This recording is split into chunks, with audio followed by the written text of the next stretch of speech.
Population देखिए, organism हमने देख लिया, 50% of the chapter has been completed. Now move towards population.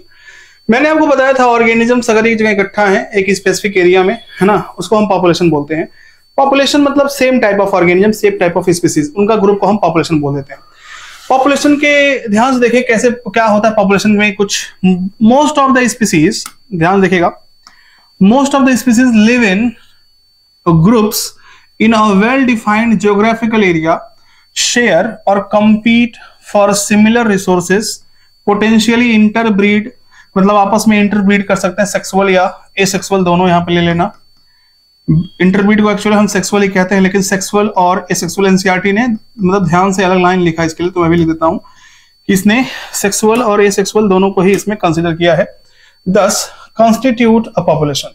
तो ऐसा कोई भी ग्रुप कम्युनिटी, ऐसा कोई भी ग्रुप ऑफ स्पीसीज जो सिमिलर रिसोर्सेज के लिए कंपटीशन कर रहे हो या शेयर कर रहे हो, आपस में इंटरब्रीड कर सके, उनको हम पॉपुलेशन बोलते हैं। Note, it is at the population level that natural selection operates to evolve the desired trait. कह रहा है कि जैसे मान लो एक गांव है ना, उसमें अगर किसी एक के अंदर कुछ नया कैरेक्टर आता है तो पूरे एक्चुअल में ना पूरे गांव में कई लोग एक साथ आया होगा। मतलब कोई भी इवोल्यूशन का कोई भी नया कैरेक्टर का आना, चेंज होना, ये पूरे पॉपुलेशन लेवल पे क्या करता है, हाँ, पॉपुलेशन लेवल पे अप्लाई होता है, ना कि किसी एक इंडिविजुअल पे। वही कह रहा है population ecology very important, is there for an important area because it link ecology to population genetics and evolution. कह रहा है कि जो पॉपुलेशन इकोलॉजी है ये बहुत इंपॉर्टेंट एरिया है, क्योंकि ये इकोलॉजी को लिंक करता है पॉपुलेशन जेनेटिक्स से और इवोल्यूशन से। ठीक है, ये एकदम लाइन याद रखना। देखो, एक इंसान मरता है या जीता है, उसका एक सेक्स होता है, सेक्स या तो मेल या फीमेल। ठीक उसी तरह से पॉपुलेशन का या तो बर्थ रेट होगा, डेथ रेट होगा, सेक्स रेशियो होगा। हम पढ़ते हैं what are the attribute of the population, तो कैरेक्टरिस्टिक ऑफ पॉपुलेशन क्या होता है, तो हम कहते हैं लिखा है population is certain attributes whereas an individual organism does not. Individual may have birth and death but population has birth rate and death rate. देखिए कितना सुंदर सा, ध्यान से देखिएगा। 5 कैरेक्टरिस्टिक होते हैं, एकदम ध्यान से देखना ना। कैनवा ऐप से बना, प्रचार कर दे कैनवा ऐप का भाई, थोड़ा सा उसी से बनाया मैंने। बहुत मेहनत लगता है यार इसमें, मतलब मैंने कभी सोचा मेरे साथ आलसी ना, एकदम टेडी बियर वाला, एकदम हमेशा सोते रहने वाला इंसान जो है इतना मेहनत करेगा। ठीक है, तो मैंने बस इसलिए किया क्योंकि मतलब सबसे पहली बात, सीधी बात करें तो कौन नहीं फेमस होना चाहता है, सबको अच्छा लगता है फेमस होना, ना, सब उसके बारे में अच्छा सोचे, सबको अच्छा लगता है गुड होना ना, गुड बनना, अच्छा बनना। पहला तो ये रीजन है। दूसरा रीजन ये है कि और भी तरीके हैं ना बड़े बनने के, लेकिन ये भी तरीका मैंने चुना, इससे आप लोग का भी भला होगा। बहुत टीचर्स हैं, कई चीजों आप लोग मतलब 90% टीचर्स यूट्यूब पे जो हैं उनका मैंने कंटेंट देखा, तो टॉपिक को बड़ा बनाते हैं वो लोग, उसमें आउट ऑफ एनसीईआरटी की चीजें डाल रहे हैं, हेडिंग भी आउट ऑफ एनसीईआरटी के, नाम नहीं लेंगे हम, आप लोगों को बुरा लग सकता है, आप फैन होंगे उनके, कई लोग होंगे, तो उनके एग्जांपल्स आउट ऑफ एनसीईआरटी, जबकि हमको पता है पिछले 3-4-5 सालों से एनसीईआरटी सिर्फ एनसीईआरटी आ रही है नीट में। इसीलिए मैंने सोचा ना कि उन लोग के तरीके से मैं एनसीईआरटी को रखता हूं आपके सामने, तो हो सकता है आपको अच्छा लगे। सब एनसीईआरटी है, कुछ भी एक वर्ड बता दो कोई एनसीईआरटी बाहर का है, लेकिन मैंने इस तरह से रखा कि लग नहीं रहा कि एनसीईआरटी बोरिंग हो गई है सबके लिए, तो मैंने इसको यहाँ पे पेश किया है। ठीक, काफी मेहनत लग रही है। ठीक है, शादीशुदा होता तो झगड़ा हो जाता। ठीक है, इतना टाइम उसे दे रहा है सारा। तो देखिएगा पॉपुलेशन के एट्रीब्यूट्स क्या है, कैरेक्टरिस्टिक। पहला है बर्थ रेट, पहला क्या है बाबू, बर्थ रेट। दूसरा है डेथ रेट। तीसरा है सेक्स रेशियो, तीसरा क्या है, सेक्स रेशियो। चौथा है एज डिस्ट्रीब्यूशन। पांचवा है पॉपुलेशन डेंसिटी। एक एक करके हम ये पढ़ने वाले हैं, birth rate, death rate. Birth rate को हम बाबू नेटैलिटी भी कहते हैं, क्या कहते हैं, नेटैलिटी। डेथ रेट को हम मॉर्टेलिटी कहते हैं, क्या कहते हैं, मॉर्टेलिटी। याद रखना इसको। यहां भी सेक्स रेशियो लिख दिया है मैंने ताकि सिमिलर लगे, अच्छा लगे थोड़ा सा फ्रेम बस इसलिए। तो 5 एक कैरेक्टरिस्टिक्स हैं, देख लो, सुंदर है ना, मस्त एकदम। ठीक, अब देखो बर्थ रेट पढ़ते हैं, डेथ रेट पढ़ते हैं। बर्थ रेट क्या है बाबू, मान लो सीधे एग्जांपल से देखते हैं। देखो बर्थ रेट को हम स्मॉल बी से डिनोट करेंगे, और इसको कैसे हम कैलकुलेट करेंगे, नया पैदा, जितने लोग पैदा हुए अपॉन जितने थे ओल्ड पॉपुलेशन, नया पैदा अपॉन ओल्ड पॉपुलेशन, यही कर दो, आपको बर्थ रेट मिल जाएगा। एग्जांपल देखो, एक पोखरा है, 20 लोटस थे, 20 कमल के पौधे थे, एक साल में 8 नए पौधे, कितने नए पौधे? 8 नए पौधे आ गए। तो अब करंट पॉपुलेशन कितना हो गया? 28। मैंने कहा कितने पैदा हुए? 8। कितने थे? 20। 8 बटे 4 दूनी 8, 4 बचे 20, 0.4। तो हम कहेंगे बर्थ रेट क्या हुआ? 0.4 ऑफस्प्रिंग पर लोटस पर ईयर, पर लोटस पर ईयर। इफ अब देखो डेथ रेट की बात कर रहे हैं यहाँ पे, death rate. If 4 individual in a laboratory, 40 fruit fly थे, उसमें से 4 मर गए, तो कितने मरे अपॉन कितने थे? 1/10 यानी कि 0.1 फ्रूट फ्लाई पर वीक, एक वीक में। बस खत्म। सेक्स रेशियो, किसी भी देश में, किसी भी डिस्ट्रिक्ट में, किसी भी स्टेट में जहां अपना अपना चाह रहे हैं, 1000 पुरुषों से शादी करने के लिए कितनी महिलाएं अवेलेबल हैं, इसको बोलते हैं सेक्स रेशियो। क्या बोलते हैं इसको? Sex ratio. एज पिरामिड देख लीजिए, एज पिरामिड। बाबू एज डिस्ट्रीब्यूशन को हम अगर, है ना, एज डिस्ट्रीब्यूशन को अगर हम पॉपुलेशन, ध्यान देखना, पॉपुलेशन डेंसिटी के लिए प्लॉट कर रहे हैं, इसको हम बोलते हैं एज पिरामिड। जैसे कि ध्यान सुनना, एज जितने जितने लोग हैं उन सबको हमने 3 कैटेगरी में बांट दिया। पहला हुआ प्री रिप्रोडक्टिव एज। पहला क्या हुआ? प्री रिप्रोडक्टिव, यानी कि लेस देन, है ना, प्री रिप्रोडक्टिव मतलब बच्चे एकदम, समझो, 0 से 15 वाले। फिर दूसरा हमने कहा रिप्रोडक्टिव एज। क्या बोला? Reproductive age. इसमें रखा हमने 15 से 50 वालों को। और फिर हमने रखा पोस्ट रिप्रोडक्टिव एज। क्या रखा? इसमें रख दिया हमने ग्रेटर देन 50 ईयर्स ओल्ड। तो ये जो एज का डिस्ट्रीब्यूशन है, इसको जब हम पॉपुलेशन डेंसिटी के स्केल पे नापा, तो हमें जो ग्राफ मिला, इसी को बोलते हैं एज पिरामिड। ध्यान से देखिएगा, 3 तरह का ग्राफ मिला, 3 तरह का ग्राफ हर एक पॉपुलेशन में देखने को मिल सकता है।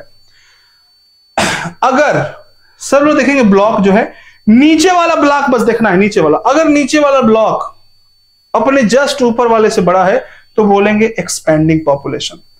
अगर नीचे वाला ग्राफ जो येलो वाला दिख रहा है अपने जस्ट ऊपर वाले के बराबर है तो बोलेंगे स्टेबल पॉपुलेशन।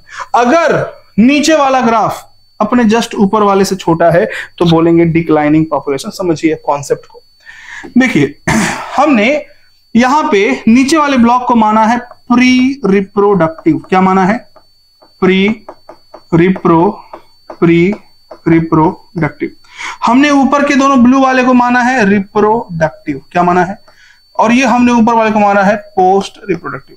जिस देश में, जिस पॉपुलेशन में प्री रिप्रोडक्टिव की संख्या ज्यादा, यानी कि यहां पे क्या है, प्री वालों की संख्या रिप्रोडक्टिव वाले से क्या है, ज्यादा है, यानी कि बच्चे हैं बहुत ज्यादा।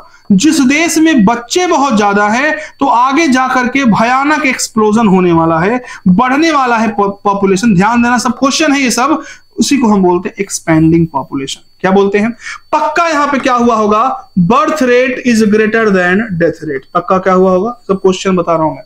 बर्थ रेट, और अगर बर्थ रेट ज्यादा है डेथ रेट से तो हम कहेंगे क्या?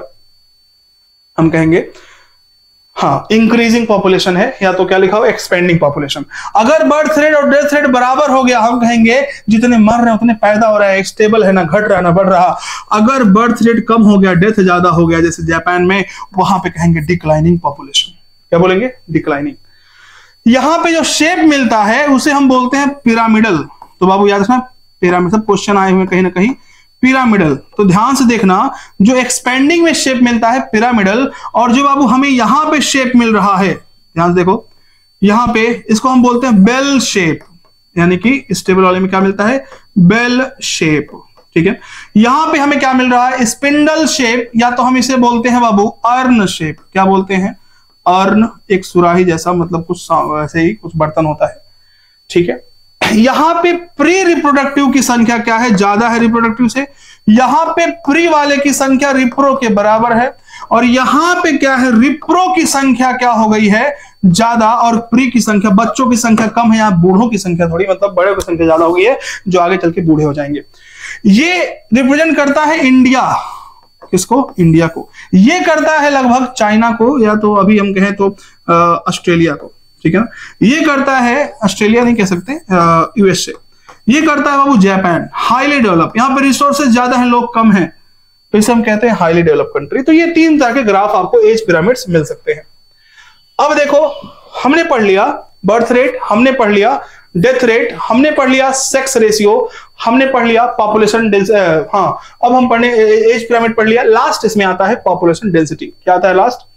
Population density. ध्यान से देखना, देखो लिखा है total number is generally the most appropriate measure of population density. It is in some cases either meaningless or difficult to determine. कह रहा है कि हाँ ठीक है, हम मानते हैं कि सबसे अच्छा पॉपुलेशन डेंसिटी को नापने का तरीका होता है नंबर से। देखो उसको नंबर नाप लो, लेकिन हमेशा ये सही नहीं होता है, कभी कभी ये कठिन होता है, कभी कोई मतलब ही नहीं है। एग्जाम्पल दिया है कि एक बड़ा सा बरगद का पेड़ है ना, बनियन ट्री, लार्ज एकदम कैनोपीड बनियन ट्री, और उसके नीचे 200 छोटे छोटे क्या है? कैरेट ग्रास, ठीक है ना, प्लांट है।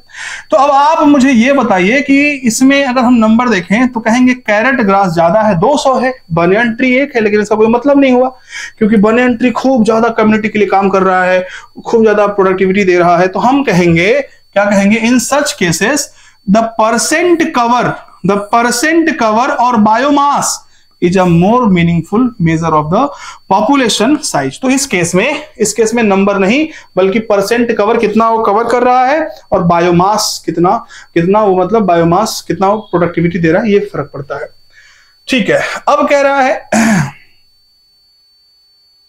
एक लेबोरेटरी है, उसमें बैक्टीरिया, पेट्री डिश, बैक्टीरिया खुल भरे हुए हैं। What is the best measure to report its density asked to your edition. तो देखिए हमारे पास क्या है, एक पेट्री डिश है, इसमें हम क्या करेंगे बाबू? ध्यान से देखना, इसमें हम जब कल्चर करेंगे ना तो बहुत ज्यादा बैक्टीरिया आ जाएंगे। तो हम उसे देख कैसे हम गिने, तो उसमें बाबू वो बैक्टीरिया हमेशा कॉलोनी बना के रहते हैं। क्या बना के रहते हैं? कॉलोनी। देखना एकदम कॉलोनी बन गई है बाबू, ये कॉलोनी बन गई है, बैक्टीरिया हमेशा क्या रहते हैं? कॉलोनी बना के रहते हैं। तो ये आपको कॉलोनी दिखाई देगी। तो याद रखना, इसका आंसर ये होगा, we count number of colonies. What we count? Number of colonies. याद रखना इसमें, ठीक है। नेक्स्ट कह रहा है कभी कभी हम एब्सोल्यूट पॉपुलेशन डेंसिटी नहीं नापते हैं, बल्कि रिलेटिव डेंसिटी नापते हैं। और वो कब होता है? कह रहा मान लेते हैं मछली पकड़ रहे हैं, तो मछली हम पकड़ रहे हैं, तो एग्जैक्ट कितनी मछलियां हैं हम नहीं गिन सकते, तो पर ट्रैप कितना कॉट कर रहे हो, कितना पकड़ रहे हो, उसे हम कहते हैं ना रिलेटिव डेंसिटी। मान लो पिछले हफ्ते तुमने एक बार जब जाली डाली थी, अपना जो भी जाल डाला था, तो 100 मछलियां आई थी, इस बार 50 है, तो कहें अरे पिछले बार से कम हो गए हैं। तो ऐसे हम नापते हैं चीजों को, रिलेटिव डेंसिटी। लास्ट में कह रहा है कि हम टाइगर सेंसस में अगर टाइगर नापना हो तो हम 2 काम करेंगे, उनके पैरों के चिन्ह और उनके फीकल पैलेट यानी गोबर, इससे हम पता लगाएंगे डेंसिटी का। अब आता है पॉपुलेशन ग्रोथ। क्या आता है बाबू? पॉपुलेशन ग्रोथ पढ़ लो, फिर पॉपुलेशन इंटरेक्शन, खत्म कहानी। पॉपुलेशन ग्रोथ का मतलब क्या है? देखो, the density of a population in a given habitat during a given period fluctuate. जो पॉपुलेशन डेंसिटी हमेशा बदलता रहता है due to change in 4 basic processes. 4 ऐसे प्रोसेस हैं जो चेंज होने की वजह से, जिसकी वजह से पॉपुलेशन डेंसिटी फ्लक्चुएशन आता है। पहला है नेटेलिटी यानी कि बर्थ रेट, दूसरा है मोर्टेलिटी यानी कि डेथ रेट, तीसरा है इमिग्रेशन यानी कि दूसरे प्रांत से अपने प्रांत में किसी का परमानेंटली आ जाना, और वो इमिग्रेशन मतलब अपने प्रांत से छोड़ करके दूसरे प्रांत में चले जाना। तो immigration is the number of individuals of the same species that have come into the habitat for elsewhere from elsewhere during the time period। तो सेम स्पीसीज का कोई आ रहा है तो इमिग्रेशन, सेम स्पीसीज कोई जा रहा है तो इमिग्रेशन। तो कहेंगे नेटेलिटी पॉजिटिव इफेक्ट डालता है, मोर्टेलिटी निगेटिव इफेक्ट कम कर देगा पॉपुलेशन, इमिग्रेशन पॉजिटिव और इमिग्रेशन नेगेटिव। चलिए देखते हैं एक डायग्राम एनसीईआरटी का। देखिए कह रहा है पॉपुलेशन डेंसिटी है जिसको हम एन से डिनोट कर रहे हैं। अगर नेट कोई पैदा हुआ तो पॉजिटिव इफेक्ट, कोई आया तो भी पॉजिटिव, इमिग्रेशन हुआ तो पॉजिटिव इफेक्ट, कोई गया मर गया तो नेगेटिव इफेक्ट, अगर कोई चला गया छोड़ के तो भी नेगेटिव इफेक्ट। तो कह रहा है मान लेते हैं if n is the population density at time t, ठीक है, then its density at time t+1। देखो ध्यान से nt लिखा हुआ है, क्या लिखा हुआ है ध्यान से देखना, nt यानी कि nt मान लेते हैं कोई टाइम है, ठीक है, इसको हम समझ लेते हैं फिर से b + i - d + e। ध्यान देखना एन टी प्लस वन। कह रहा है एक समय है उसमें 100, एक गांव था, 100 लोग थे। कितने लोग थे? 100 लोग। एक साल बाद कितने लोग होंगे? मान लेते हैं एक्स, इसी को एन टी प्लस वन माना है। कह रहा है कि उसमें बी फॉर बर्थ रेट, यानी कि कुछ लोग पैदा हुए, मान लो 10 लोग पैदा हुए, 2 लोग कहीं से आए, ठीक, माइनस कर दो। डेथ रेट यानी कि कुछ लोग मरे, मतलब मान लेते हैं 3 लोग मर गए और 4 लोग छोड़ करके चले गए गांव को, ठीक। तो हम कैसे निकालेंगे? इसी फॉर्मूले से, N T plus one equal to N T, N T मतलब करंट जो पॉपुलेशन है, plus birth rate plus immigration, जो एडिशन वाला है 1 कर दो और जो निगेटिव वाला है उसको 1 कर दो। तो जो आए हैं माइनस जो गए हैं, ठीक है। तो कितना हो जाएगा? 10 2 12, 4 3 7। पहले ब्रैकेट सॉल्व करते हैं, तो 12 में 7 जाए 5, तो 100 में से कितने जुड़ेंगे? 5।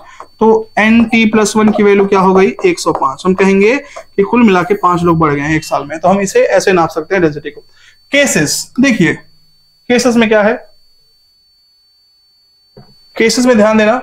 केस 1, केस 1 मतलब इफ, अगर मान लेते हैं बी प्लस आई, पैदा होने वाले और आने वाले की संख्या अगर डेथ प्लस इमिग्रेशन से ज्यादा है, तो हम कहेंगे पॉपुलेशन डेंसिटी बढ़ेगी। देखो, अगर देखो ध्यान से,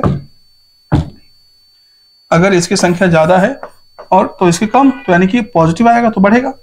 केस 2 कहता है अगर बी प्लस आई, यानी कि पैदा होने वाले की संख्या और आने वाले की संख्या कम है मरने और जाने वालों से, तो हम कहेंगे पॉपुलेशन डेंसिटी घटेगी। सिंपल सी बात है। और अगर केस 3 की बात करें कि B plus I is equal to D plus E, तो कहेंगे ना घटेगा ना बढ़ेगा, इसका मतलब क्या होगा? कांस्टेंट रहेगा। ठीक, आगे देखिए ग्रोथ मॉडल्स, इसको एनसीईआरटी से उठाया हमने क्योंकि इंपॉर्टेंट है एक लाइन इसका। लिखा है Does the growth of a population with time show any specific and predictable pattern? We have been concerned about unbridled human population growth and problems created by it in our community। तो कह रहा है कुल मिला के growth model 2 तरह के हो सकते हैं। पहला होता है एक्सपोनेंशियल ग्रोथ, ठीक है, और दूसरा होता है बाबू, दूसरा आपका होता है लॉजिस्टिक ग्रोथ। अगर रिसोर्सेज अनलिमिटेड हैं, रिसोर्सेज क्या है? यानी खाना पानी स्पेस जो भी है सब कुछ अनलिमिटेड मिल रहा है, तो उस केस में ग्रोथ बहुत तगड़ी होगी और इसको बोलते हैं एक्सपोनेंशियल ग्रोथ। क्या बोलते हैं इसको? Exponential growth. एक्सपोनेंशियल ग्रोथ के लिए एकमात्र बाबू याद रखेंगे, रिसोर्स क्या होगा? अनलिमिटेड। रिसोर्स क्या होगा? अनलिमिटेड। अनलिमिटेड रिसोर्स होना चाहिए। रिसोर्स का मतलब होता है फूड और स्पेस। तो इस केस में कह रहा है अनइम्पेडेड ग्रोथ होगा, बिना रुके हुए ग्रोथ होगा अच्छे से। अब देखिए इसमें मेन क्या बात है, जो क्वेश्चन बनेगा ध्यान से देखिए, इसको हम एक्सपोनेंशियल ज्योमेट्रिक ग्रोथ भी कहते हैं। कह रहा है, क्या कह रहा है? चलिए दिखाते हैं नेक्स्ट। चलिए यहां पे दिखाते हैं बगल में। देखिए कह रहा है चेंज, देखो ध्यान से, rate of change of population density is equal to B minus D into N. B minus ये बहुत ध्यान से, एक्सपोनेंशियल ग्रोथ का इसे कहते हैं डिफरेंशियल इक्वेशन। क्या कहते हैं? Differential equation. D N upon D T is equal to B minus D into N. देखो ध्यान से, बी क्या है? बर्थ रेट, सिर्फ नहीं, बर्थ रेट पर कैपिटा, याद रखना। डेथ, डी क्या है? Death rate per capita. अब देखो हमने मान लिया बी माइनस डी को आर मान लिया। आर क्या है? आर होता है intrinsic rate of natural increase. क्या होता है R? Intrinsic rate of natural increase, यानी कि आर ज्यादा तो ग्रोथ रेट भी ज्यादा, आर ज्यादा तो ग्रोथ रेट भी ज्यादा।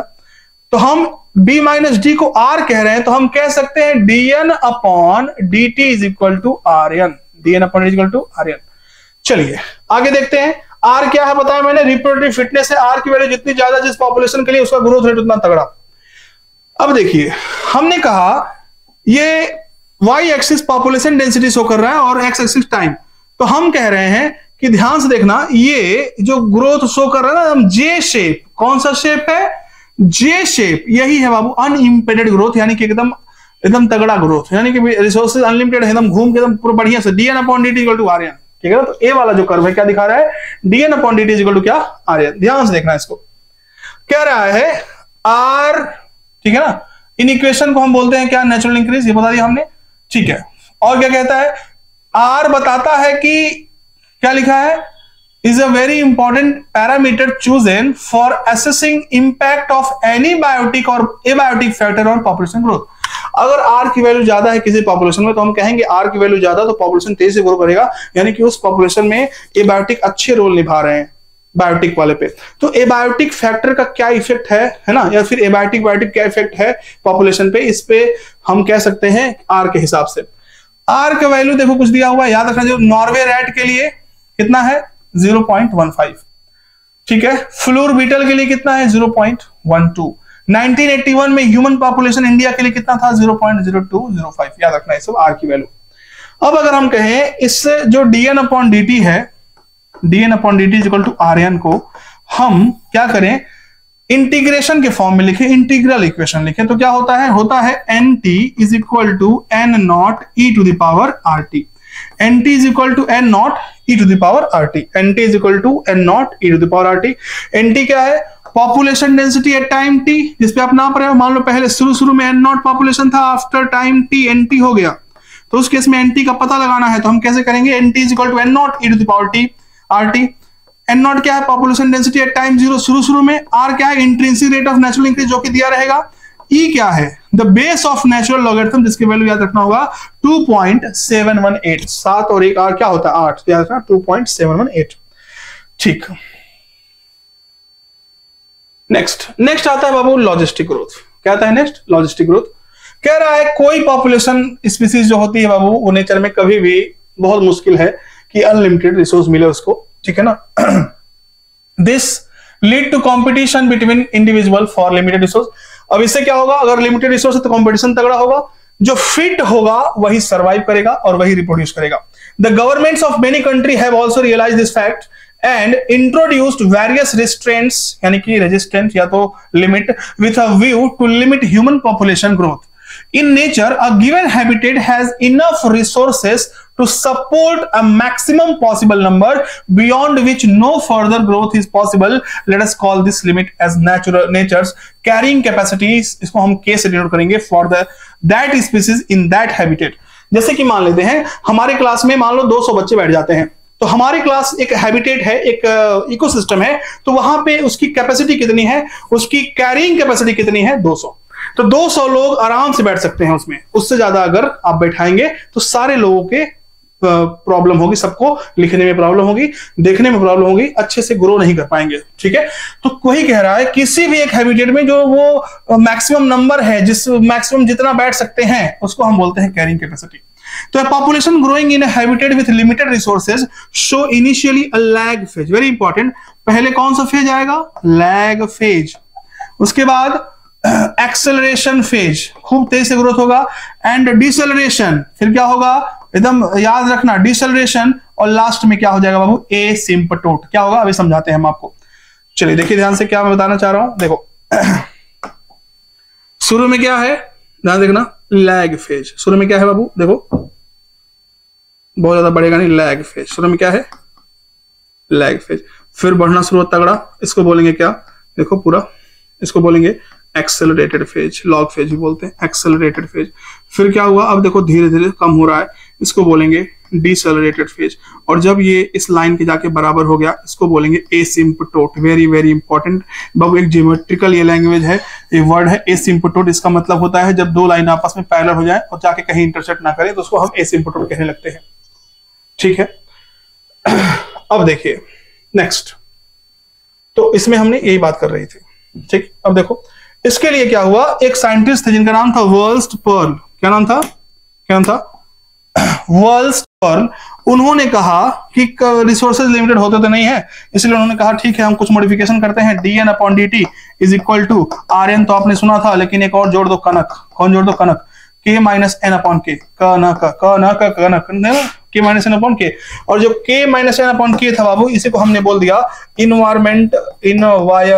इन्वायरमेंट रेजिस्टेंस, ये बोल दिया हमने। यानी क्या था इसमें पॉपुलेशन डेंसिटी, R क्या है इंट्रिंसिक रेट सबको पता है, K क्या है कैरिंग कैपेसिटी, K क्या है carrying capacity. Since resources for growth for most animal population are finite and become limiting sooner or later, the logistic growth model is considered more realistic. तो बाबू यहां पे ध्यान से देखना, हमारे पास नया फॉर्मूला आया dn/dt is equal to Rn, K minus n upon K, इसका कोई बस एक ही फॉर्मूला डिफरेंशियल, इसका कोई इंटीग्रल नहीं है, इसका एक इंटीग्रल था nt equal to n nought e to the power rt। तो हमने कहा शुरू में बढ़ेगा बढ़ेगा फिर घटेगा फिर जाके कांस्टेंट हो जाएगा, और ये जो लाइन है जो लिमिटेशन इसको बोलते हैं कैरिंग कैपेसिटी। क्या बोलते हैं? Carrying capacity. चलिए इसमें भी कुछ हम केस डिस्कस करेंगे, ध्यान से देखना। जो केस 1 है, फिर से देखें सब लोग ध्यान से एकदम अच्छे से। केस 1 ध्यान से देखना।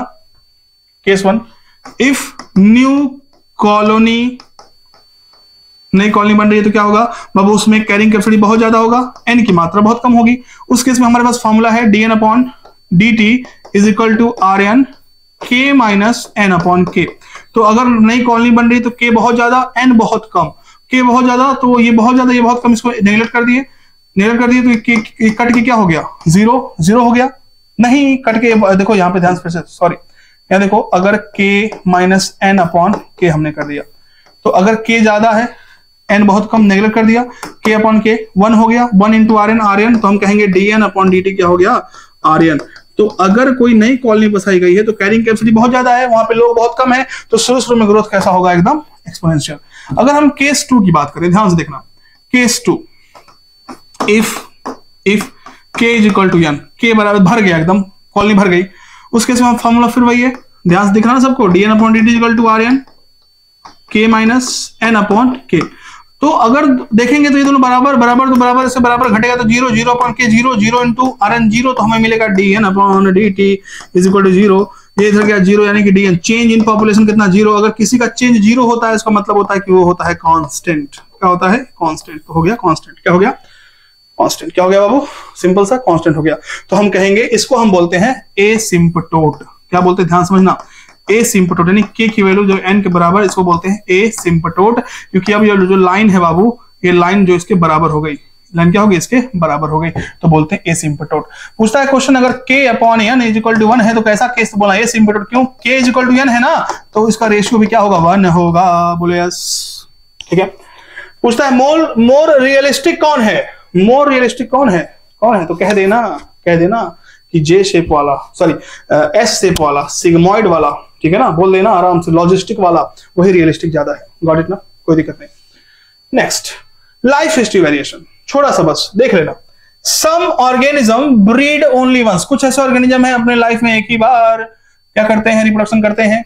ठीक, some organism breed only once in their lifetime. Example Pacific salmon, fish, bamboo. ठीक है ना, बहुत महंगा मिलता है सैल्मन फिश, इसमें ओमेगा 3 फैटी एसिड बहुत तगड़ा होता है। While other breed many times, कुछ होते हैं बहुत ज्यादा बार करते हैं, जैसे बर्ड्स और mammals. Some produce a large number of small size offspring, कुछ छोटे बहुत ज्यादा नंबर पैदा करते हैं, जैसे ऑयस्टर्स, पेलाजिक फिश, याद कर लेना। While others produces a small number of large size offspring, जैसे बर्ड्स और मैमल्स। अब इसमें देखो, इसमें R वैल्यू की बात की है। देखो, जिसकी हाई R वैल्यू होगी, R क्या था मैंने बताया ना, intrinsic rate of natural increase. R ज्यादा तो ग्रोथ रेट ज्यादा, यानी पॉपुलेशन ज्यादा, यानी पैदा करने की क्षमता ज्यादा, यानी हम कहेंगे इसको रिप्रोडक्टिव फिटनेस। क्या बोलते हैं? Reproductive fitness. रिप्रोडक्टिव फिटनेस या तो बोलते हैं डार्विनियन फिटनेस। क्या बोलते हैं? डार्विनियन फिटनेस, याद रखना इसको। ठीक, अब आता है पॉपुलेशन इंटरेक्शन। क्या था बाबू? Population interaction. ध्यान से देखना। इंटर स्पेसिफिक इंटरेक्शन, बाबू देखो, पॉपुलेशन को अगर किसी भी स्पीसीज को जिंदा रहना तो इंटरेक्शन करना पड़ेगा। अगर सेम स्पीसीज में इंटरेक्शन हो रहा है तो बोलते हैं इंट्रा स्पेसिफिक इंटरेक्शन। क्या बोलते हैं? Intra specific interaction. लेकिन अगर डिफरेंट स्पीसीज में इंटरेक्शन हो रहा है तो हम बोलते हैं इंटर स्पेसिफिक इंटरेक्शन। तो इंटर स्पेसिफिक इंटरेक्शन पढ़ना है हमको, इसका मतलब है 2 डिफरेंट स्पीसीज कम से कम होनी चाहिए। अगर बाबू 2 स्पीसीज आपस में इंटरेक्ट कर रही हैं और दोनों को फायदा हो रहा है, दोनों क्या हो रहा है? फायदा, तो हम बोलते हैं ये है म्यूचुअलिज्म। क्या है ये? म्यूचुअलिज्म। अगर एक को घाटा हो रहा है, दूसरे को भी घाटा हो रहा है, हम बोलते हैं कंपटीशन। क्या बोलते हैं? अगर एक को फायदा हो रहा है, दूसरे को घाटा हो रहा है, तो हम बोलेंगे प्रेडेशन। और अगर एक को फायदा हो रहा है, दूसरे को थोड़ा कम घाटा हो रहा है, तो पैरासिटिज्म बोलते हैं। और अब अगर एक का फायदा, दूसरा कुछ नहीं, कोई नुकसान ना कोई फायदा, तो बोलते हैं कॉमेंसलियम। और अगर एक का नुकसान और दूसरे का कुछ नहीं तो बोलते हैं एमेंसलियम। सब बात करने वाले हैं। एक लाइन स्टडी लिखती है जिसके स्टेटमेंट बनने के चांस हैं कि प्रेडेशन, क्या लिखा है देखो ध्यान से, predation, parasitism and commensalism share a common characteristic. Predation में, पैरासिटिज्म में और कॉमेंसलिज्म में एक खास बात है कि द इंटरेक्टिंग स्पीसीज ये लोग क्लोजली रिलेटेड रहते हैं। इन तीनों का जो इंटरेक्शन है इसके लिए क्या होना पड़ेगा, क्लोजली रिलेटेड होना पड़ेगा, ठीक है ना। चलिए नेक्स्ट, सबसे पहले हम पढ़ने वाले हैं प्रीडेशन। यहां से मैंने इनसाइड लाइंस उठाए, ध्यान से देखना। सोचो तो 2 पार्ट में बनाएंगे, लेकिन बुधवार को टेस्ट है, आज शनिवार है, आज रात में अपलोड नहीं किया तो दिक्कत हो जाएगी, लेट होगा, आप लोग को गाली देंगे आप लोग, अच्छा नहीं लगता ना। ठीक, थक गए हैं एकदम, नहीं कोई बात नहीं। कितना बज रहा है, 6:15। चलिए प्रीडेशन, सबसे पहला क्या पढ़ने वाले हैं, प्रीडेशन। इसमें क्या करना है, पकड़ो, मारो, खा जाओ, कैच, किल एंड ईट। अब हम प्रीडेशन में क्या देखते हैं बाबू, प्रीडेशन का मतलब क्या होता है। प्रीडेशन में हम ये देखेंगे कि क्या ना, बेसिकली सारी फोकस की है, प्रीडेशन सब जानते हैं, लेकिन इसका फायदे क्या है कोई नहीं जानता।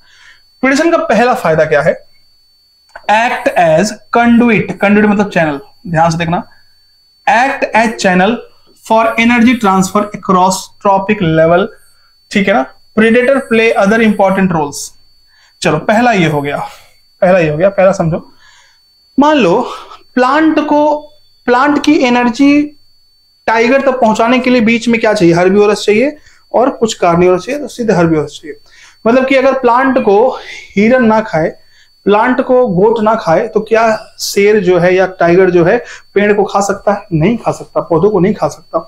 तो जो पौधों की एनर्जी है उसको पहुंचाने के लिए हर्बिवोर होते हैं, वो खाते हैं पहले उनको, फिर उनको कोई और खाता है, तो एनर्जी फ्लो। तो पहला, यहां लिख दे रहा हूं शॉर्ट में, पहला जो फायदा है, ध्यान सुनना, पहला जो फायदा है प्रीडेशन का, what is the significance of predation, first is energy flow across trophic level, from lower trophic level to higher trophic level, ठीक है। अब देखिए, they keep prey population under control.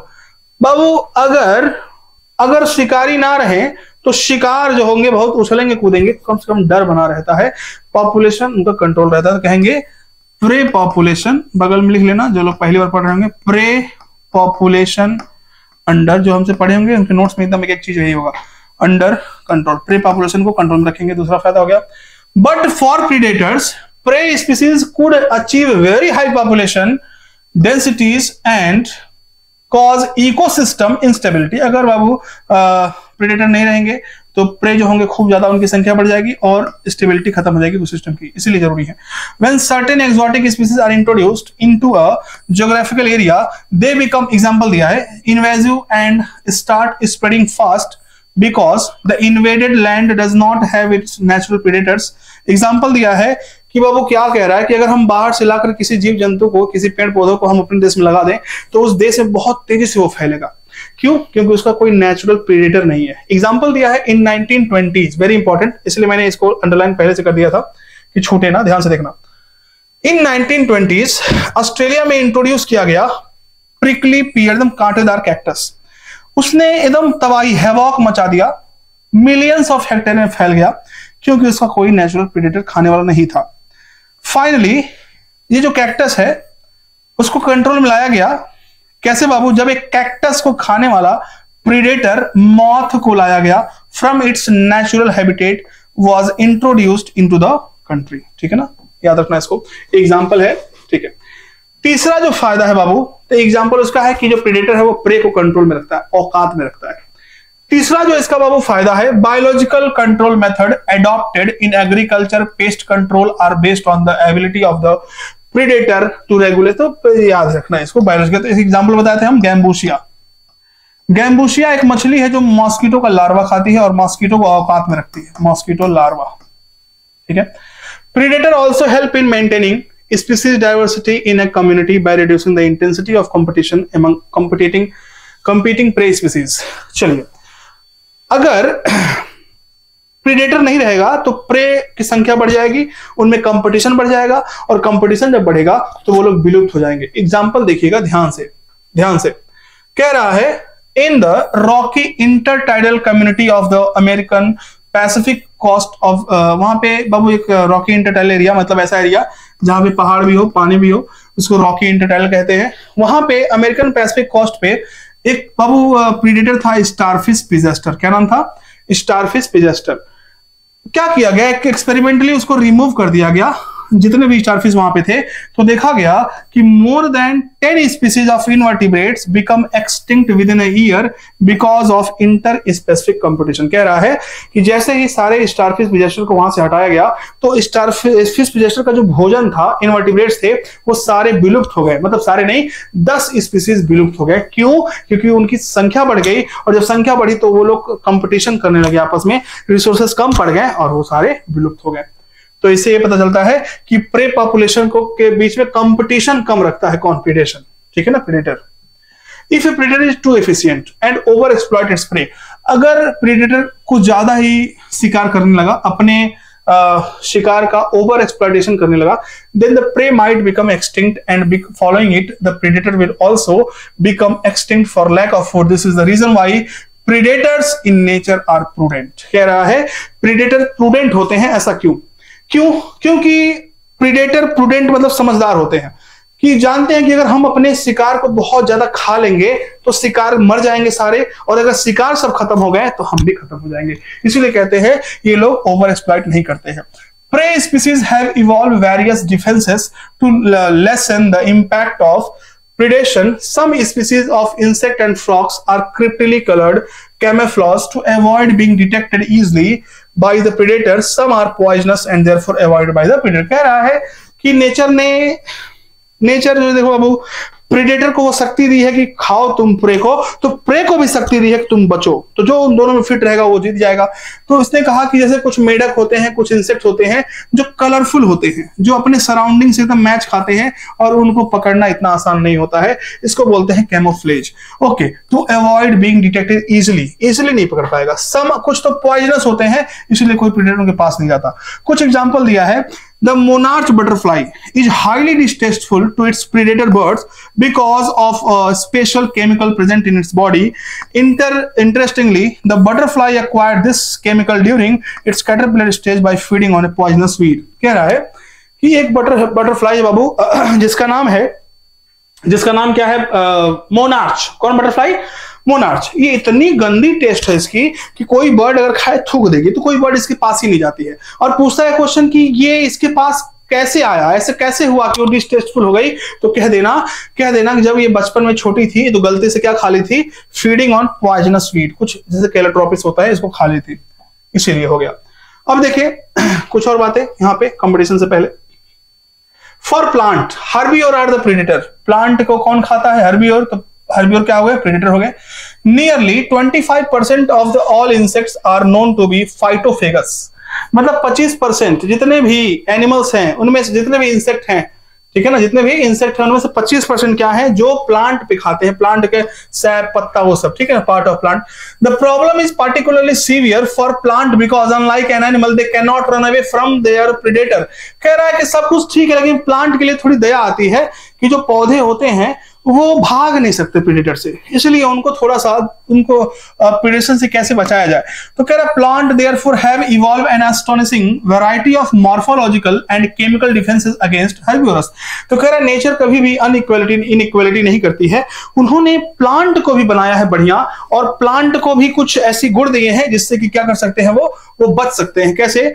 जैसे एग्जाम्पल है अकेशिया एंड कैक्टस। अकेशिया और cactus में होते हैं कांटे, thorn are the most common morphological means of defense. तो कांटे रहेंगे तो कोई खाएगा नहीं।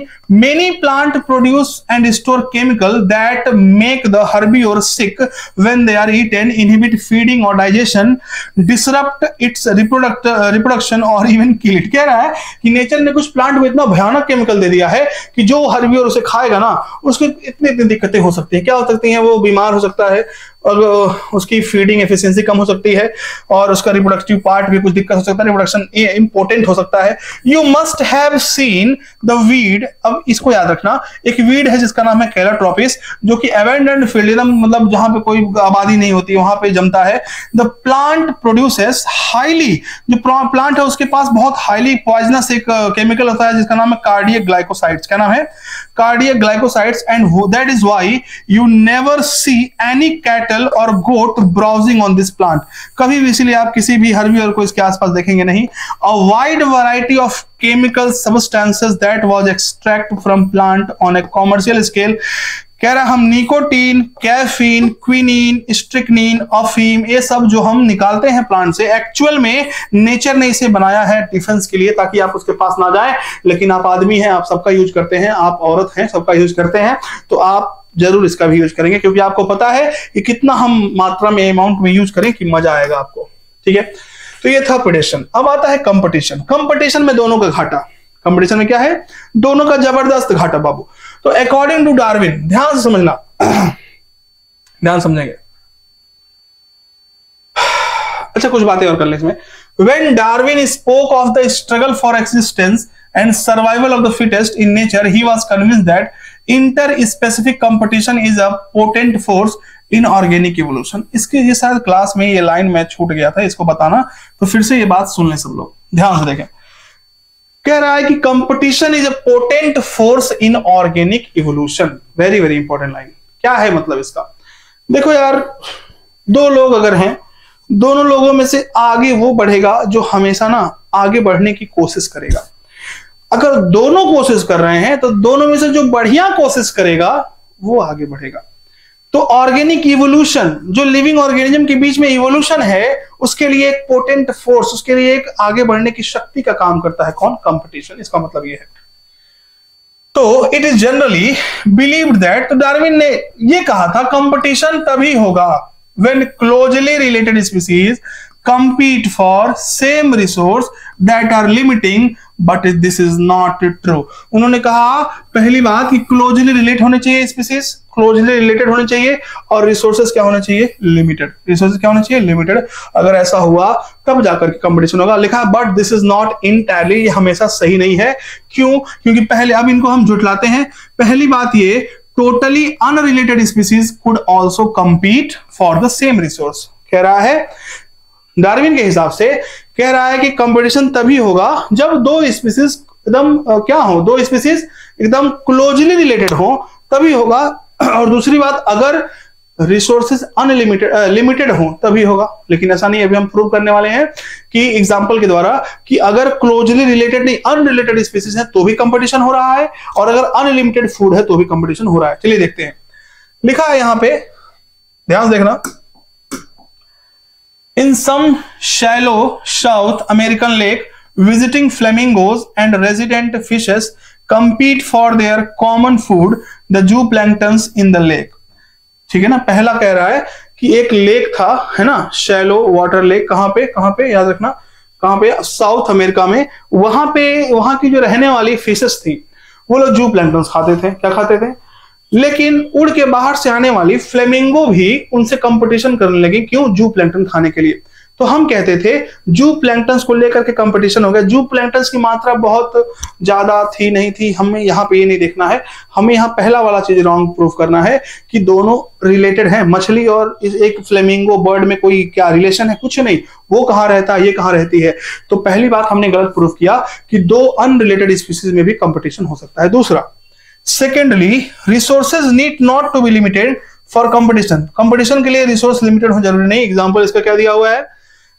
Interference competition. एग्जाम्पल क्या दिया इसका बाबू, याद रखना. रिसोर्सेज लिमिटेड हो या ना, फिर भी हो सकता है. इसका एग्जाम्पल है इंटरफेरेंस कंपटीशन. इंटरफेरेंस कंपटीशन का मतलब कैसे है? जैसे मान लो एक जंगल है, उसमें 20 हिरन रहते हैं, और शेर भी हैं, भेड़िए भी हैं. बाबू 3-4 मान ले भेड़िए हैं, और एक दो शेर हैं, एक शेर है मान लो. तो लेकिन बाबू शेर जब तक रहेगा जंगल में, तब तक भेड़िए खुल करके ना शिकार नहीं कर सकते. तो उनका ग्रोथ, डेवलपमेंट सब रुक जाएगा. तो हम कहेंगे इसे इंटरफेरेंस कंपटीशन, है ना. उसका घाटा हुआ किसकी वजह से? शेर की वजह से, उसके इंटरफेयर करने की वजह से. अगर हम उस शेर को हटा दें तो ये खुल के शिकार करेगा, और इसको हम बोलते हैं बाबू कंपिटिटिव रिलीज. क्या बोलते हैं? competitive release. अभी देखना, interference competition, the feeding efficiency of one species might be reduced due to the interfering and inhibitory presence of the other species even if resources are abundant. बाबू 30-40 हिरन थे, बहुत ज्यादा हैं, लेकिन फिर भी दिक्कत हो जा रही है, कंपटीशन हो जा रहा है, तो इसे हम कहते हैं इंटरफेरेंस कंपटीशन। यानी कि जब कोई एक सुपीरियर स्पीसीज के रहने की वजह से इंफीरियर वाला अपना बढ़िया से परफॉर्मेंस ना दे पाए, खा नहीं पाए, फीडिंग एफिशिएंसी कम हो जाए, इसको हम बोलते हैं क्या? Interference competition.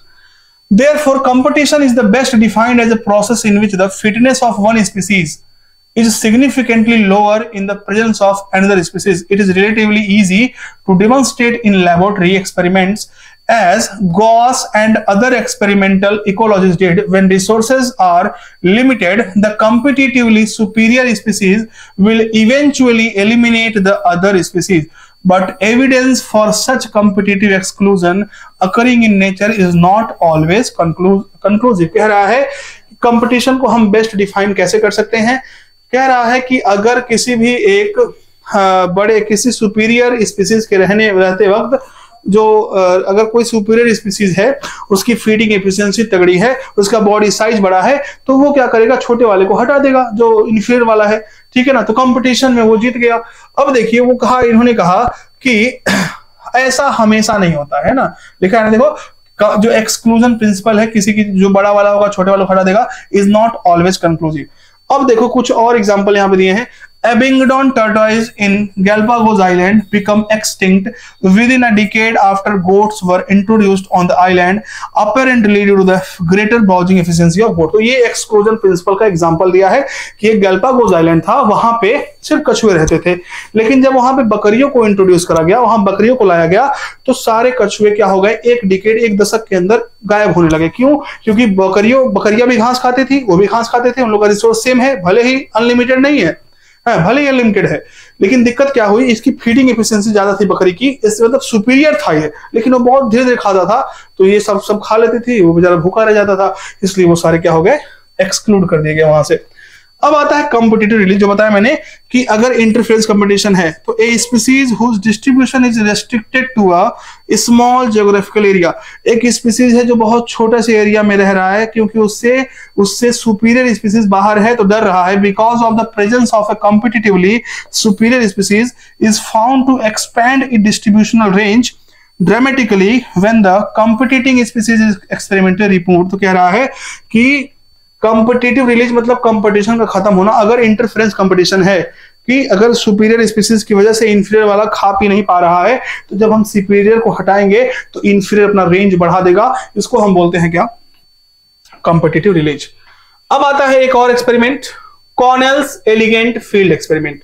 तो फिर हम ले चलते हैं स्कॉटलैंड के रॉकी आइलैंड पे। आपको द लार्जर एंड, देखो यहाँ पे बैर्नकल्स थे। क्या थे? बैर्नकल्स। बैर्नकल्स के दो स्पीसीज थे। बड़ा वाला जो था सुपीरियर था बैलेनस। बाबू देखो बैर्नकल्स के दो स्पीसीज थे, एक था बैलेनस और दूसरा था स्मॉलर वन, कैथामेलस। ये इसके लिए लिखा है स्मॉलर, है ना, इसके लिए लिखा है क्या? इसके लिए क्या लिखा है? डोमिनेट। तो डोमिनेट कौन था? हेलो, हाँ, मैं 7 बजे बताएंगे ना, अभी तो क्लास में अभी बताते हैं। कैथामेलस क्या होता है? छोटा होता है। तो क्या होता है कि जब खाने की कमी होती है तो बैर्नकल्स जो बैलेनस है बड़ा वाला, बी से बड़ा, बी से बैलेनस, वो सी से छोटे वाले कैथामेलस को हटा देता है। तो ये एग्जांपल है, ये भी किसका है? एक्सक्लूजन प्रिंसिपल का। नोट करके देखिए, in general herbivore and plant appear to be more adversely affected by competition than carnivore। तो कंपटीशन से कौन ज्यादा एडवर्सली इफेक्ट होता है? कौन बताओ? प्लांट, है ना, प्लांट, हर्बिवोरस, ये सब। कार्निवोर ज्यादा इफेक्ट नहीं होते। अब लास्ट में आता है गॉस कॉम्पिटिटिव एक्सक्लूजन प्रिंसिपल। फिर देखो थोड़ा सा अजीब तरीके से लिखा है स्टडी इधर। कहता है दो क्लोजली रिलेटेड स्पीसीज अगर हैं और कंपीट कर रहे हैं सेम रिसोर्सेस के लिए, तो वो लोग एक साथ नहीं रह सकते हैं काफी देर तक, और कॉम्पिटिटिव जो इंफीरियर होगा उसे एलिमिनेट कर देंगे। हमने दो एग्जांपल देखा, गोट वाला, है ना, गोट वाला एग्जांपल देखा, और हमने क्या देखा? कॉर्नेल्स फील्ड एलिगेंट जो भी था। तो गॉस एक्सक्लूजन प्रिंसिपल का एग्जांपल हो गया। अब देखिए नेचर, देखो नेचर कभी भी कंपटीशन को सपोर्ट नहीं करती, नेचर सपोर्ट करती है कि दोनों लोग जिए, दोनों लोग खाएं। इसके लिए मैक ऑर्थर थे, मैक ऑर्थर ने एक थ्योरी दी जिसका नाम था बाबू रिसोर्स पार्टीशनिंग। इन्होंने कहा कि दो species compete for the same resource, they could avoid competition by choosing for instant different time for feeding or different foraging pattern. उन्होंने कहा कि खाना खाने का तरीका पैटर्न और बाबू टाइमिंग को चेंज करके कंपटीशन को अवॉइड कर सकते हैं। उन्होंने एग्जांपल दिया 5 closely related species of warblers bird. Warblers bird जो है 5 तरीके की थी, 5 स्पीसीज थी और पांचों ही एक ट्री पे रहती थी। ट्री एक है और रिसोर्सेज मतलब सिंगल है, वहां पे 1 2 3 4 5 तरह की रहती थी, लेकिन उनमें कभी कंपटीशन नहीं देखा गया। वो लोग एक साथ रहते थे, कई साल से एक साथ रह रहे थे। क्यों? क्योंकि वो अपना क्या किए थे, फीडिंग टाइमिंग चेंज कर दिए थे, फॉरेजिंग पैटर्न चेंज कर दिए थे। समझ रहे ना, याद रखेंगे। कंपटीशन खत्म। इसके बाद आता है पैरासिटिज्म। क्या आता है बाबू? पैरासिटिज्म। पैरासिटिज्म इजी है बाबू, देखें ध्यान से। Considering that the parasitic mode of, parasitism में क्या होता है, एक का फायदा एक का नुकसान। तो मतलब ये होता है कि जो पैरासाइट है वो मारता नहीं अपने होस्ट को। क्यों? क्योंकि जानता है कि हाँ हम मार देंगे तो उसके बाद हम भी मर जाएंगे। चलिए देखिए, considering the parasitic mode of life ensures free lodging and meal. तो मतलब पैरासाइट जो होते हैं हमारी बॉडी में रहते हैं, उनको फ्री रहने का, लॉजिंग एंड फ्री खाना मिलता है। It is not surprising that parasitism has evolve in so many taxonomic group from plant to higher. तो प्लांट में भी देखने को मिलते हैं पैरासाइट्स और वर्टिब्रेट्स में भी। Many parasites have evolve to be host specific. जो कई सारे पैरासाइट है जो होस्ट स्पेसिफिक है, इसी होस्ट में मैं जाऊंगा और किसी में नहीं जाऊंगा। In such a way that both host and the parasite tend to coevolve. तो जब अगर होस्ट में कोई चेंज होगा तो पैरासाइट में भी चेंज होगा। That is if the host evolve special mechanism for rejecting or resisting the parasite has to evolve mechanism to counteract and neutralise them. तो अगर नेचर ने होस्ट को कुछ दिया कि तुम किस तरह से पैरासाइट को भगा सकते हो, तो पैरासाइट भी क्या करेगा, अपने आप को ऐसा इवॉल्व करे कि हम भागेंगे नहीं।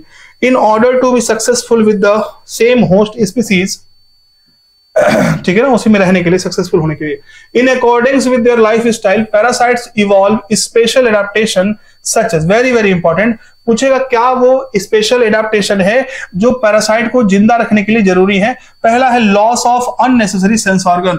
मतलब कि किसी भी सेंस ऑर्गन को जो थोड़ी बहुत सेंस ऑर्गन की जरूरत है, जो अननेसेसरी बहुत सारे सेंस ऑर्गन की जरूरत नहीं है। क्यों? क्योंकि वो किसी बॉडी में रहने खाना उनको मिल रहा है। हमको सेंस ऑर्गन क्यों चाहिए? मेटिंग के लिए, खाना खाने के लिए, ढूंढने के लिए। इसलिए प्रेजेंस ऑफ अधेसिव ऑर्गन्स और suckers to cling on the host. Host चिपकने के लिए कुछ अधेसिव ऑर्गन्स चाहिए और क्या चाहिए? सकर्स चाहिए, ताकि वो क्लिंग कर सके, चिपक सके। Loss of digestive system. अरे भाई, डाइजेस्टिव सिस्टम की क्या ही जरूरत है, सब कुछ डाइजेस्टर मिल रहा है। और उनकी रिप्रोडक्टिव कैपेसिटी ज्यादा होनी चाहिए ताकि वो खूब ज्यादा तादाद बढ़ा सके। तो ये 4 चीजें हैं जो आपको याद रखनी है कि क्या होने चाहिए पैरासाइट्स के। हाँ, पैरासाइट के क्या मतलब कि मॉडिफिकेशंस होनी चाहिए।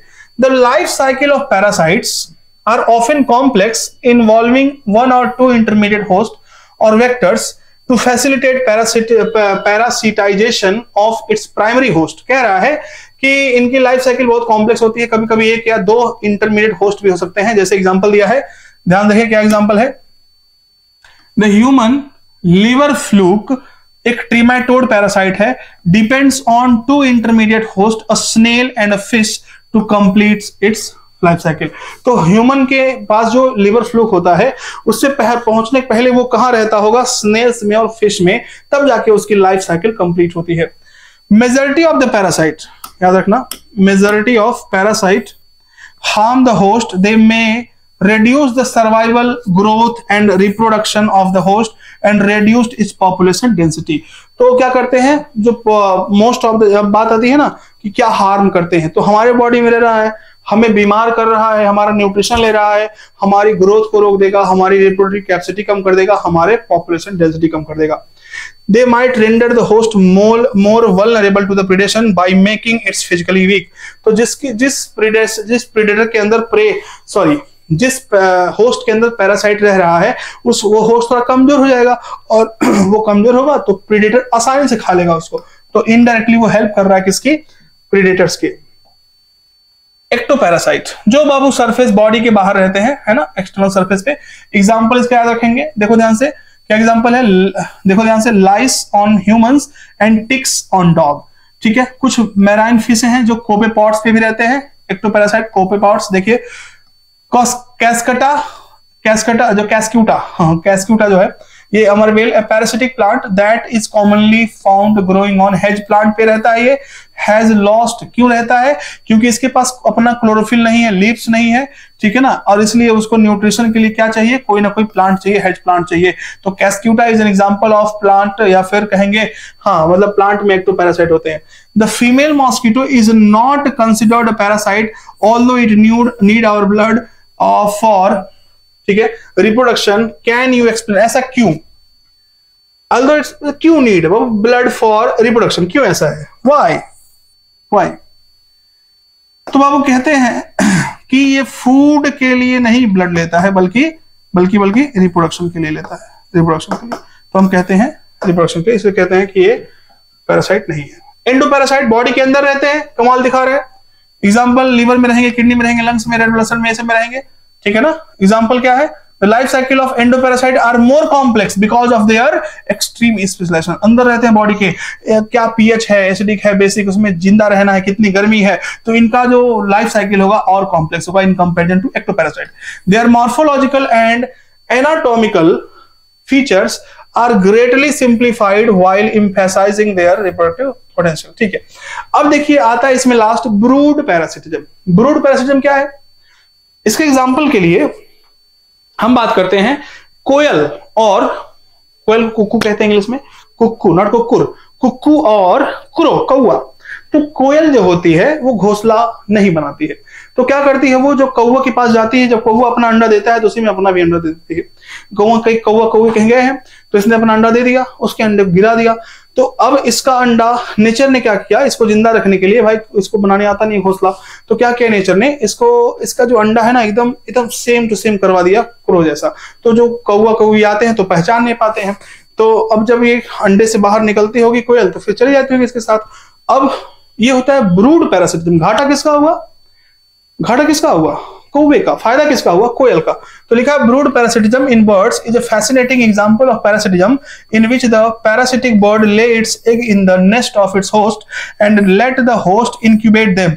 During the course of evolution, the egg of the parasitic bird have evolved to resemble the host egg in size and color to reduce the chances of the host bird detecting foreign egg and ejecting। तो याद रखना, कोयल या जो कुक्कू है, कुक्कू, इसे हम बोलेंगे parasitic bird. क्या बोलेंगे, पैरासिटिक। और बाबू जो हमारा क्रो है बेचारा, इसको बोलेंगे होस्ट। क्या बोलेंगे, होस्ट। इसका घाटा है, इसका फायदा। तो पैरासिटिज्म का एक बहुत ही फैसिनेटिंग एग्जांपल है। अब आता है कॉमेंसेलिज्म।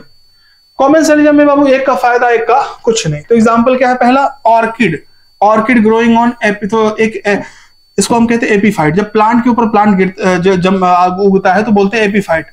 तो मैंगो की ब्रांच पे उगता है। दूसरा एग्जांपल क्या है, barnacles on the back of well.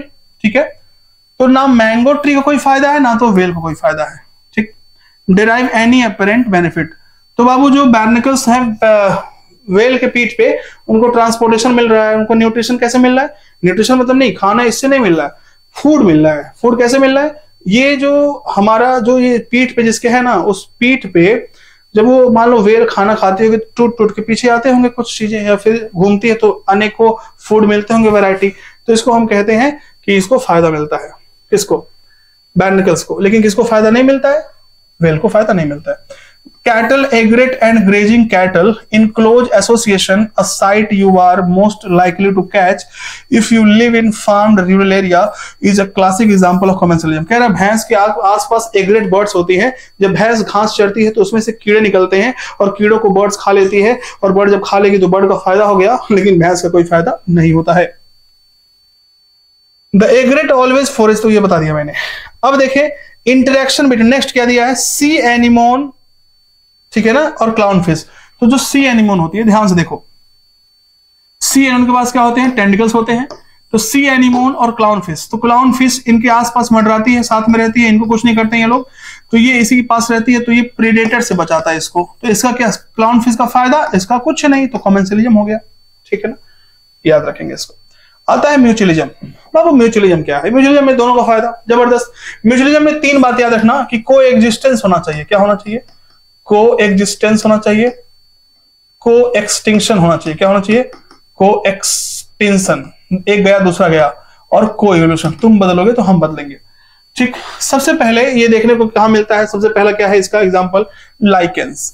Lichens किसमें लाइकेंस में क्या कौन कौन होते हैं बाबू? एक एल्गी होता है, एल्गी या साइनोबैक्टीरिया हो सकता है, और एक फंगस आपस में। तो एल्गी फूड प्रोवाइड करता है फंगस को, और फंगस उसको प्रोटेक्शन प्रोवाइड करता है। ये लाइकेन होते हैं। क्या होते हैं? ये लाइकेन होते हैं। उसी तरह से दूसरा एग्जांपल है माइकोरिजा। माइकोरिजा में फंजाई होता है, और कौन होते हैं? हायर प्लांट के रूट। तो हायर प्लांट जो होते हैं फंजाई को फूड देते हैं, और फंजाई क्या करता है? उनको प्रोटेक्शन फ्रॉम इन्फेक्शन और वाटर एब्जॉर्प्शन। जैसे कि मान रूट पे एकदम छेके रहते हैं फंजाई, तो इन्फेक्शन से प्रोटेक्शन देते हैं उसको, और दूसरी बात उसको पानी वानी मिनरल वगैरह ये सब लाकर देते हैं। ठीक है, प्लांट कह रहा है ऑफर रिवार्ड और fees in the form of pollen and nectar for pollinators. तो कह रहा है जो प्लांट होता है वो पॉलिनेटर्स के लिए नेक्टर देता है और पॉलन ग्रेन देता है। और बाबू कहता है कि अगर सीड डिस्पर्जन हो रहा है तो उसके लिए क्या रिवॉर्ड देता है? Juicy and nutritious fruit. अच्छे से समझना है इसको। But the mutually beneficial system should also be safeguarded against cheaters. For examples, animals that try to steal nectar without aiding in pollination. Now you can see why plant animal interaction often involve co-evolution of the mutualist, that is the evolution of the flower and its pollinator species are tightly linked. क्या कह रहा है? देखो, cheaters मतलब जैसे मेरा कुछ लोग वीडियो देखते हैं, ना सब्सक्राइब करते हैं, ना लाइक करते हैं, ना कमेंट करते हैं। उसी तरह से कुछ कीड़े ऐसे होते हैं, पॉलिनेटर्स ऐसे होते हैं जो पॉलिनेशन नहीं करते हैं, लेकिन जाके पॉलन ग्रेन चुरा लेते हैं, खा लेते हैं, नेक्टर ले लेते हैं। तो उनके लिए नेचर ने क्या किया है? उनके लिए नेचर ने ऐसे ऐसे कीड़ों को, इंसेक्ट को बनाया है, सॉरी ऐसे प्लांट में कुछ मॉडिफिकेशन किए हैं जो कि उनका बदला लेते हैं। तो को इवोल्यूशन हुआ। अभी हम पढ़ेंगे क्या बदला लेते हैं? को इवोल्यूशन। तो उनको इसीलिए इन लोगों को साथ में रहना पड़ता है, ताकि तुम बदलो तो हम बदलेंगे। ठीक है ना। अब इसका एक तगड़ा और एग्जांपल आता है फिग एंड वास्प। क्या आता है बाबू? Fig and wasp. तो फिग स्पीसीज क्या करती है? सुन लो क्या लिखा है यहाँ पे। फिग स्पीसीज को क्या फायदा है? वो जब प्रेग्नेंट होती है ना तो चली जाती है फूल के अंदर, ठीक है, फ्लावर के अंदर। तो इन्फ्लोरेसेंस के अंदर जब घुस जाएगी तो इतना छोटा छेद होता है, घुसते ही मर जाती है, मतलब पंख टूट जाते हैं। तो वहां जाके बच्चा दे देती है, वहां अंडे दे देती है। तो अंडे जब बड़े होते हैं तो इसके जो डेवलपिंग सीड, पोलन ग्रेन, सब खा के बड़े होते हैं, और बदले में वो क्या करा दी? पॉलिनेशन। तो फिग को क्या फायदा हुआ? सॉरी, फिग प्लांट का नाम है, सॉरी, वास्प। वास्प जो होती है वो प्रेग्नेंट होती है। फिग कैसे प्रेग्नेंट हो? सॉरी। तो जो वास्प है वो प्रेग्नेंट जब होती है तो आती है और अपना बच्चा दे देती है। तो उसको एक बच्चा को पैदा करने के लिए एक लोकेशन मिल गया। पहला फायदा ये, ओवरी के लॉक्यूल में। दूसरा, उसके बच्चे इसके खा करके बड़े होंगे। किसको खा के? सीड में, डेवलपिंग सीड को खा के 2 फायदे होंगे। और बदले में फिग ट्री को क्या फायदा हुआ? पॉलिनेशन। इतने टाइट इंटीमेटिंग रिलेशनशिप है, एक अगर मरा तो दूसरा भी मर जाएगा। मतलब फिग कहती है, फिग ट्री, कि हम वास्प के अलावा और किसी से हम करवा ही नहीं सकते पॉलिनेशन। एकदम सीधे सीधे कहती है। ठीक है, चलिए, ये हो गया, ये पूरा लिखा हुआ है इसमें। नेक्स्ट, स्यूडो कॉपुलेशन क्या होता है? अरे एक इंसिडेंट छूट गया, चलो बता देते हैं। स्यूडो कॉपुलेशन का मतलब क्या है? देखो, ऑर्किड, एक ऑर्किड है बाबू, जिसका ऑफराइस ने लिखा है क्या? हाँ, उसका जीनस है ऑफराइस। ऑर्किड का जीनस क्या है? ऑफराइस। ये क्या करती है? इसके पास जो फ्लावर होते हैं ना, ध्यान से देखना सब लोग, एक फ्लावर जो होता है एकदम जो है बम्बल बी की तरह होता है। किसकी तरह? बम्बल बी, फीमेल बम्बल बी की तरह। ये है मेल बम्बल बी। क्या है ये? मेल बी या बम्बल बी। तो इसको लगता है कि ये जो है ना, ये इनकी जो है पुष्पा है, मतलब ये जो इनकी गर्लफ्रेंड है या फिर जो भी है, फीमेल है। तो ये छपाक से छलांग लगाते हैं, और यहाँ पे जब आते हैं देखते हैं तो हमला हो गया मेरे ऊपर, ये तो पॉलिनेशन हो जाएगा अब। लेकिन इनको जो चाहिए था वो नहीं मिला। ये आए थे यहाँ पे सेक्सुअल कांटेक्ट बनाने, जो कि नहीं हो पाया। इसीलिए इसको हम बोलते हैं प्रेम में धोखा, सेक्सुअल डिसीट। क्या बोलते हैं? Sexual deceit. और सेक्सुअल तो हो ही नहीं पाया सेक्स, तो हम कहते हैं स्यूडो कॉपुलेशन। क्या बोलते हैं? तो अभी देखा था ना, चीटर्स कहते पोलन रॉबर्स थे, तो उनको फिर सबक सिखाने का बढ़िया तरीका है ये। तो इसीलिए इसको हम बोलते हैं क्या? स्यूडो कॉपुलेशन या तो बोलते हैं को इवोल्यूशन का एग्जांपल है। तो कहां पढ़ लेते हैं इसको। Orchid shows a bewildering diversity of floral pattern, many of which have evolved to attract the right pollinators, insect, bees and bumblebees, मतलब भौरा, and ensure guaranteed pollination by it. Not all orchid offer rewards. The Mediterranean orchid of rice employs sexual deceit to get pollination done by a species of bee.